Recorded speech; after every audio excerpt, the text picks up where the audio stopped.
श्रीमन्नूतनरङ्गनाथयतिराडब्दात्मविद्यालयं श्रीमन्नूतनलक्ष्मणार्यतिराट् सम्प्राप्ततुर्याश्रमं श्रीवासेन्द्रकटाक्षसन्ततसुधालक्ष्यात्मयोगाङ्क्षितं श्रीमन्नूतनवागदीशयमिनं भक्त्याश्रयामो गुरुं नव्यवागीशयोगीन्द्रहयास्य पदसेविनं ब्रह्मतन्त्रस्वतन्त्राहर्यं भजामः स्वात्मसम्पदम् यस्य वाग्वृद्धिपर्यन्ता इति राजसरस्वती तस्मै वेदान्तगुरवे भूयो भूयो नमो नमः। विशुद्धविज्ञानघनस्वरूपं विज्ञानविश्राणबद्धदीक्षं दयानिधिं देहभृतां शरण्यं देवं हयग्रीवमहं प्रपद्ये। ஆஸ்திக அன்பர்கள் அனைவருக்கும் அடியனுடைய பிரணாமங்கள். சுவாமி தேசிகனால் அருளி செய்யப்பட்டதான ஸ்தோத்திர உபன்யாசங்களுக்குள்ள இன்று தொடங்கி நாம் சுதர்சனாஷ்டகம் என்கின்ற ஸ்தோத்திரத்தை அனுபவிக்க இருக்கின்றோம். சுதர்சனாஷ்டக ஸ்தோத்திரத்தினுடைய அவதாரிகையை இன்று அனுபவிக்கலாம். நாளையிலிருந்து ஒவ்வொரு நாளும் ஒவ்வொரு ஸ்தோத்திர விகிதமாக எம்பெருமான் ஆச்சாரியன் சுவாமி தேசிகன் அனுகிரகத்தோடு அதை அனுபவிக்க நாம் காத்திருக்கலாம்.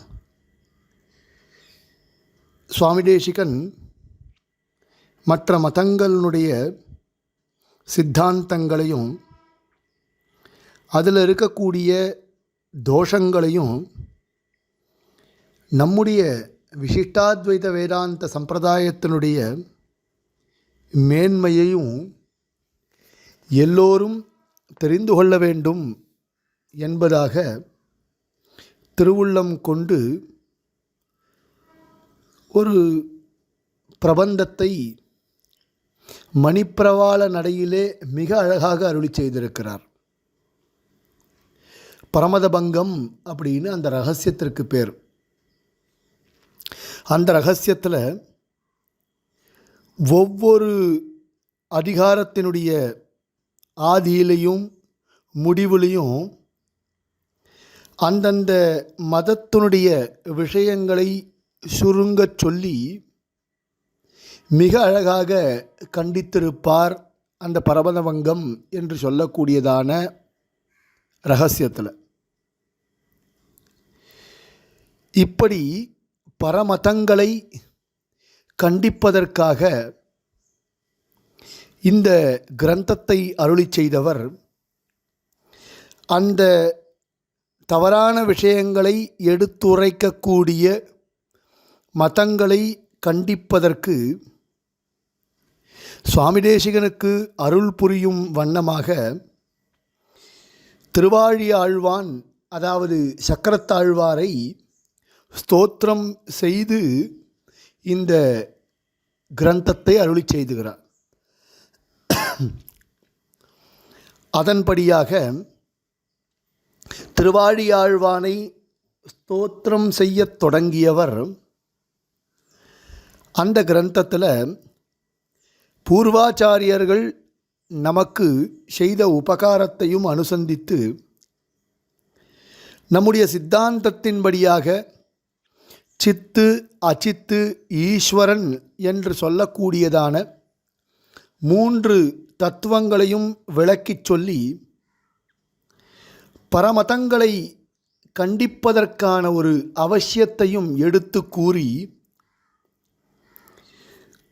பிற மதங்களில் பொதுவாக இருக்கக்கூடிய தோஷங்களை எல்லாவற்றையும் காண்பித்து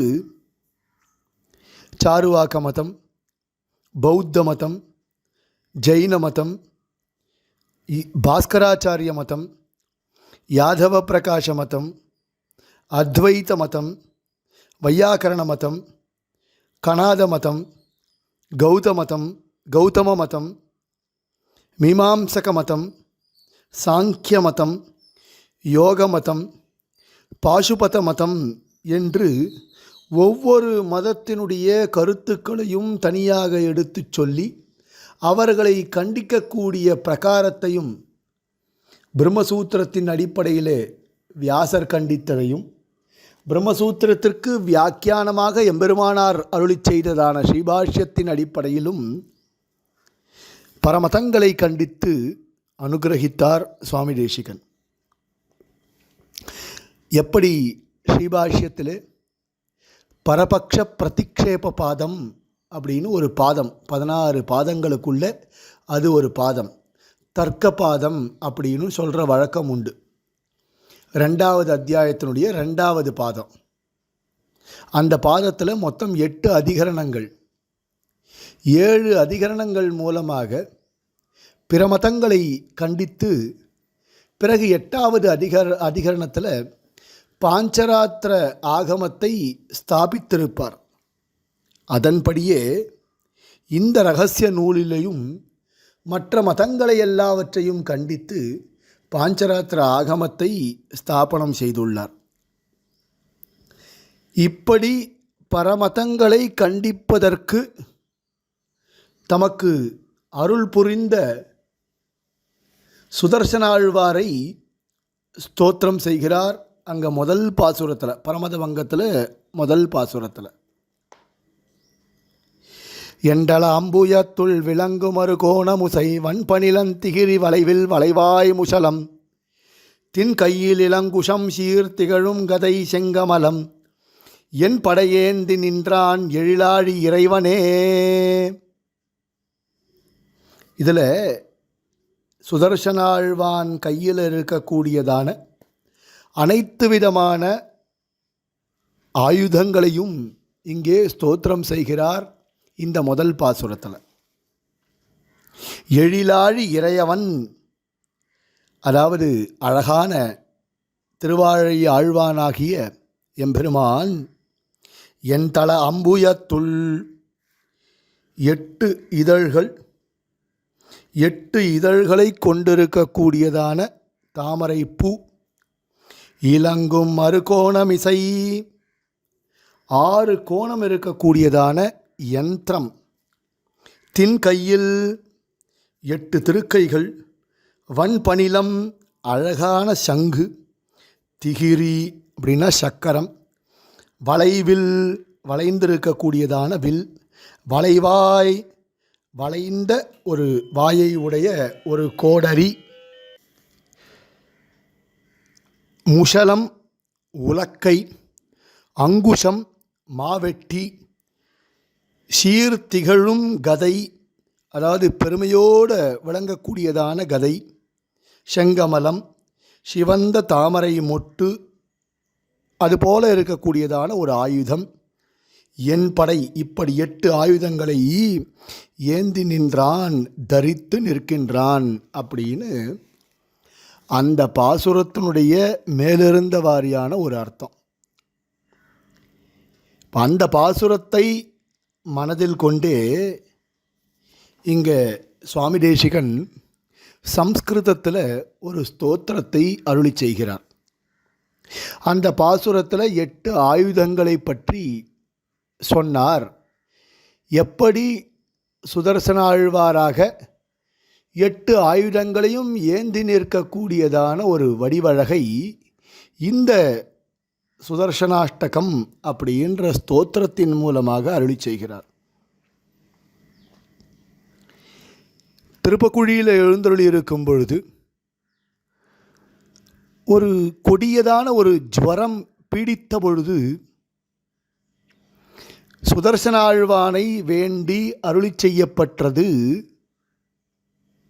ஷோடசாயுத ஸ்தோத்திரம் எப்படியோ அப்படித்தான் இந்த சுதர்சனாஷ்டகமும் அப்படின்னு ஒரு கதை சொல்கிறா. பொதுவாக எல்லோரும் அனுகிரகிக்கக்கூடிய விஷயம் என்ன அப்படின்னால், சுவாமி தேசிகன் திருவகீந்திரபுரத்திலே எழுந்தருளியிருந்த பொழுது பிற மதங்களை கண்டிக்க உத்வேகம் உள்ளவராக அதை எழுத முயற்சிக்கும் பொழுது சுதர்சனாழ்வாரை ஸ்தோத்திரம் செய்து இந்த பரமதபங்கம் என்கின்ற ஒரு ரகசியத்தை அருளி செய்தார் அப்படின்னு சொல்கிறார். அதுதான் பிரசித்தமாக இருக்கக்கூடிய ஒரு கதை. ஆனால் இப்படியும் ஒரு கதை இருக்குது. திருவாழியாழ்வானை ஸ்தோத்திரம் செய்தார். எப்பொழுது திருப்பக்குழியில் எழுந்தருளிருக்கும் பொழுது கொடிய ஜுரம் வந்த பொழுது அதை போக்கடிப்பதற்காக சுதர்சனாழ்வாரை ஸ்தோத்திரம் செய்து சுதர்சனாஷ்டகம் என்னும் ஸ்தோத்திரத்தையும் ஷோடசாயுத ஸ்தோத்திரம் என்னும் ஸ்தோத்திரத்தையும் அருளி செய்தார் அப்படின்னு சொல்கிறார். சுவாமி தேசிகனுக்கு முன்னோடியாக கூரநாராயணஜீயர் அப்படின்னு ஒரு மகான் எழுந்தருளியிருந்தார். அவர் சுதர்சன சதகம் அப்படின்னு ஒரு நூல் பண்ணியிருக்கார். ஒரு நூலை அருளி செய்திருக்கிறார். அதாவது திருவரங்கப் பெருமாளரையர் ரங்கேசர்னு சொல்லக்கூடிய ஒரு ஆச்சாரியன் கொடியதான ஒரு நோய் தாக்கப்பட்டு இருக்கும் பொழுது அந்த நோய் தீருவதற்காக சுதர்சன சதகம் அப்படின்னு ஒரு நூலை அருளி செய்ததாக சொல்லப்படுகிறது. அது 101 ஸ்லோகங்கள், ஸ்ரத்தராவிருத்தத்தில் இருக்கக்கூடிய ஸ்லோகங்கள், ரொம்ப கஷ்டமான ஸ்லோகங்கள். பலகாலும் திருவாழி ஆழ்வானுடைய பெருமையை வெளிப்படுத்தக்கூடியதான ஸ்லோகங்கள் அந்த சுதர்சன சதகம் என்கின்ற நூலிலே இடம்பெற்றிருக்கக்கூடியதான ஸ்லோகங்கள். இதே மாதிரி ஆச்சாரிய பரம்பரையில் நடாதுர் அம்மாள் மிக அழகான ஒரு ஸ்தோத்திரத்தை அருளி செய்திருக்கிறார். ஹேதிராஜஸ்தவம் அப்படின்னு சொல்ல உண்டு. ஹேதிராஜ புங்கவஸ்தவம் அப்படின்னு சொல்கிறா. ஹேதி புங்கவஸ்தவம்னு சொல்கிறா. ஹேதிராஜஸ்தவம்னு சொல்லப்படுறது. திருவாழி ஆழ்வானுடைய பல உண்மைகளையும் பல விஜய நிகழ்ச்சிகளையும் பற்றியும் அருளி செய்யப்பட்டிருக்கக்கூடியதான ஸ்தோத்திரம் அந்த ஹேதி புங்கவஸ்தவ ஸ்தோத்திரம். சுவாமி தேசிகனுக்கு முன்னோடியாக திகழ்ந்த ஸ்தோத்திரங்கள் அப்படின்னு பார்த்தால் சுதர்சனாழ்வானை பற்றி வெளிவந்த ஸ்தோத்திரங்கள் இந்த ஸ்தோத்திரங்கள்லாம். இதையெல்லாம் கொண்டு சுவாமி தேசிகன் என்ன பண்ணார்? 8 ஸ்லோகங்களில் அனுசந்தானம் பண்ணார். 2 வகை இருக்குது. அதாவது நாம் பிரதி தினம் அதாவது பிரதி தினம் சொல்லக்கூடியதான ஒரு வகை பிரதிபட்ட ஸ்ரேணி பீஷணா, சுபஜகத்ரூப மண்டனா, நிஜபத பிரீத சத்குணா, ஸ்புடதடிஜால பிரிஞ்சரா, புவனநேத்திரஸ்திரீம, மகித சம்பட்சடக்ஷரா, பிரதிமுகாலீட பந்துரா, தனுஜ விஸ்தாரகத்தா, த்விஜதுஷ்கமிதம். இது ஒரு வகை. இந்த கிரமத்தில் இந்த 8 ஸ்லோகங்கள் ஒரு பலஸ்ருதி என்பதாக அருளி செய்யப்படுகிறது. இன்றைய காலகட்டத்தில் இது பிராச்சீனம். அடியன் முன்னாடி தெரிவித்த ஒரு வகை என்பது பிராச்சீனம். இன்றைய காலகட்டங்களில் நாம் பிரதிதினம் அனுஷ்டானத்தில் கொண்டிருக்கக்கூடியது ஒரு கிரமத்தில் பிரதிபட்ட ஸ்ரேணி பீஷணா, சுபஜகத்ரூப மண்டனா, ஸ்புடதடிஜ்வால பிஞ்சரா, நிஜபத ஸ்பிரித தனுஜ விஸ்தாரகதா, பிரதிமுகாலேடம், மகித சம்பத்சதக்ஷரா, புவனநேத்திரஸ்திரீம, த்விஜதுஷ்கமிதம் அப்படின்னு சொல்லிட்டு அது ஒரு கிரமமாகவும் சொல்லப்படுகிறது. அப்படியும் இதை 2 கிரமமாக இந்த சுதர்சனாஷ்டக ஸ்தோத்திரத்தை அனுசந்தானத்திலே கொண்டிருக்கின்றார்கள். 8 ஸ்லோகங்கள் இருக்கிறபடியினால இதற்கு அஷ்டகம் அப்படின்னு ஒரு பேர் ஏற்பட்டது. இதையே கூட ஆயுதங்களை பற்றி தெரிவிக்கக்கூடிய ஸ்தோத்திரங்களில் நாம் பிரதிதினம் சொல்லக்கூடியதான சகஸ்ரநாமத்திலேயே கூட பஞ்சாயுத ஸ்தோத்திரம் அப்படின்னு ஒரு ஸ்தோத்திரம் நடைமுறையில் இருக்குது. ஆக சங்கம், சக்கரம், முஷலம்னா உலக்கை, வளைவில்னா சார்ங்கம், செங்கமலம்னா செந்தாமரை மலர், சீர்த்திகழும் கதை அப்படின்னா பெருமைமிக்க கதா, அங்குஷம், பாசம் ஆனால் கயிறுன்னு அர்த்தம். இதெல்லாம் இப்படி இல்லைன்னா பரசுன்னு கூட சொல்கிறா. இந்த மாதிரிலாம் கூட அனுசந்தானத்தில் இருக்கக்கூடியதான ஸ்தோத்திரங்கள். இதை பல பெரியவர்கள் பிரித்து பிரித்தும் அனுசந்திக்கிறார்கள். இது ரொம்ப கஷ்டமான ஸ்லோகம். சாகித்யக்காரால் கேட்டால் ரொம்ப நன்னாவே இதை அனுபவிப்பார்கள். சுவாமி தேசிகனுடைய பிராச்சாரியனாக இருக்கக்கூடிய நடாதுர அம்மாள் இது ரொம்ப அழகாகவே இந்த ஏத்திராஜஸ்தவத்தை அனுசந்தித்திருக்கிறார். அதில் ஒரு ஒரு போர் சேனையில் இருக்கக்கூடிய விதத்தை எல்லாம் கூட அதில் தெரிவிக்கின்றார். அந்த கருத்துக்களையும் நாளைக்கு முதல் ஸ்லோகத்தை பார்க்கும் பொழுது அதையெல்லாமும் நாம் அனுபவிப்போம் என்று தெரிவித்துக்கொண்டு இத்துடன் இந்த உபன்யாசத்தை பூர்த்தி செய்து கொள்கிறேன். கவிதார்க்கிக சிம்மாய கல்யாண குணசாலினே ஸ்ரீமதே வெங்கடேஷாய வேதாந்த குரவே நமஹ.